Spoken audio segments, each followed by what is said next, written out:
सुप्रभात बच्चों, कैसे हैं आप। आज दिनांक 4 मार्च 2022 दिन शुक्रवार। संस्कृत विषय में हम कक्षा 3, 4 और 5 के लिए कुछ परीक्षा आधारित महत्वपूर्ण प्रश्नावली अभ्यास लेकर आए हैं। तो बच्चों, किस तरीके से इसमें प्रश्न आते हैं थोड़ा हम देख लें। पहला प्रश्न, पितृव्या अर्थः किम अस्ति। पितृव्या का क्या अर्थ है? तो चाची, यहाँ पर हम चाची लिखेंगे।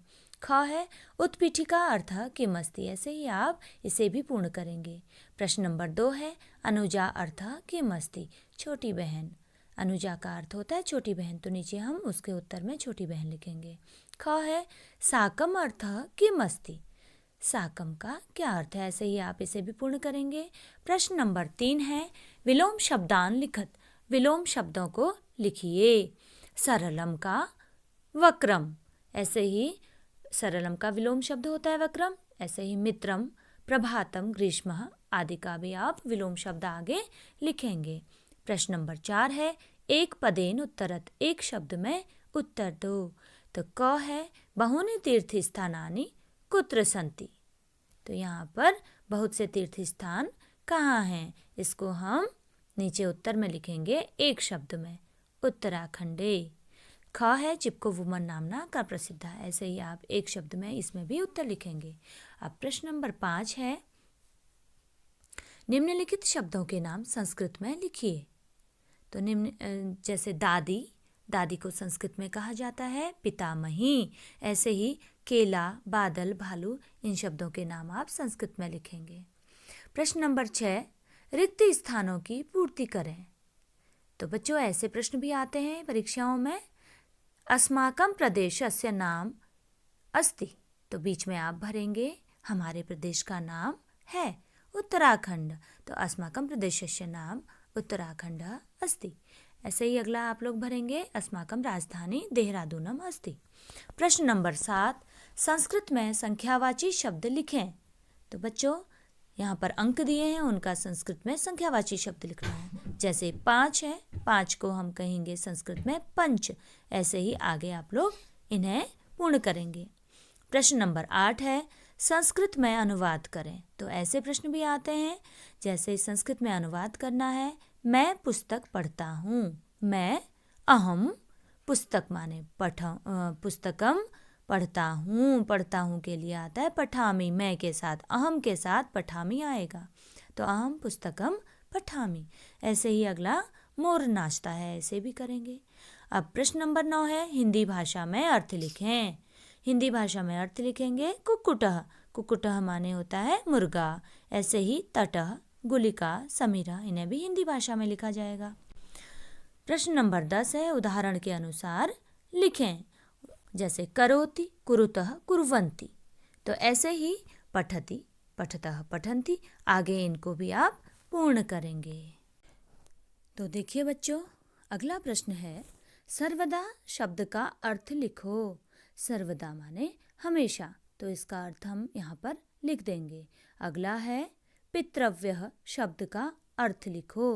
तो पितृव्यः माने होता है चाचा, तो उसका अर्थ यहाँ पर नीचे लिख दिया जाएगा। प्रश्न नंबर 13 है, निम्नलिखित के विलोम पद संस्कृत में लिखो। तो देखिए बच्चों, विलोम पद संस्कृत में ही लिखने हैं। तो विलोम शब्दों को हम संस्कृत भाषा में लिखेंगे। शीते, शीते का होता है उष्णे, तो शीते का विलोम शब्द हो गया उष्णे। ऐसे ही उच्चैः का भी विलोम शब्द संस्कृत में ही लिखेंगे। प्रश्न नंबर 14, मेढक शब्द को संस्कृत में लिखिए। अब देखिए बच्चों, मेढक को संस्कृत में कहते हैं मंडूकः। तो यहाँ पर हम एक शब्द लिख देंगे, मंडूकः। 15वां प्रश्न है, मत्स्यः तरति। वाक्य को हिंदी में लिखिए। तो देखिए बच्चों, मत्स्यः तरति का हिंदी में होगा मछली तैरती है। अब प्रश्न नंबर 16 है, धेनुः ददाति। वाक्य को पूरा करें। तो धेनुः दुग्धम ददाति। धेनु क्या देती है? दूध। तो दुग्धम लिखा जाएगा। अब आगे देखिए, कुछ लघु उत्तरीय प्रश्न भी आते हैं। तो प्रश्न नंबर 17 है, शरीर के 4 अंगों के नाम संस्कृत में लिखो। तो बच्चों, आपको शरीर के अंगों के नाम याद हैं, जैसे नासिका, सिरः, गलः। ऐसे ही संस्कृत में अन्य अंगों के नाम भी लिखेंगे। प्रश्न नंबर 18 है, निम्नलिखित शब्दों के नाम संस्कृत में लिखो। तो देखिए बच्चों, हिंदी में शब्द दिए हैं, उनके नाम आपने संस्कृत में लिखने हैं। तो खरगोश, खरगोश को हम संस्कृत में कहते हैं शशकः, तो यहाँ पर हम लिख देंगे शशकः। ऐसे ही बादल, पत्ता, बंदर, इन शब्दों को भी आप संस्कृत में लिखेंगे। अब प्रश्न नंबर 19 है, जोड़कर लिखो। जैसे पहला दिया है एकाधन दशः, तो इसे हम जोड़ेंगे तो एकादशः। ऐसे ही द्वाधन दशः, त्रयधन दशः, चतुर्धन दशः, तो इन्हें भी हम जोड़कर सामने लिख देंगे। अब प्रश्न नंबर 20 में देखिए बच्चों क्या होता है। एक प्रश्न दिया है, निम्नलिखित शब्दों के नाम हिंदी, लोकभाषा, जनभाषा में लिखो। तो यहाँ पर 3 भाषाओं में हमने नाम लिखने हैं।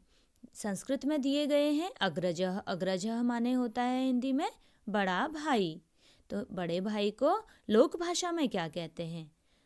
कुमाऊनी में कहते हैं ठुलददा। तो देखिए, जो जहाँ के बच्चे हों वहाँ आपकी लोक भाषा में क्या कहा जाता है?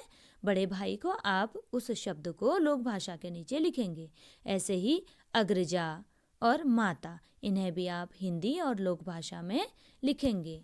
तो बच्चों, इस प्रकार से हमने देखा कि महत्वपूर्ण जो प्रश्न आते हैं किस प्रकार के होते हैं। आगे बहुत ही विस्तृत रूप से विस्तार से आप लोगों को समझाने के लिए शाम की ऑनलाइन कक्षा शिक्षण में हम उपस्थित होंगे। साथियों, अगर अभी तक आपने इस चैनल को सब्सक्राइब नहीं किया है तो प्लीज सब्सक्राइब का बटन दबाकर इसे सब्सक्राइब करें, घंटी का बटन दबाकर ऑल नोटिफिकेशंस ऑन कर दें ताकि हमारे लेटेस्ट वीडियोज आपको मिलते रहें। आपका बहुत बहुत धन्यवाद।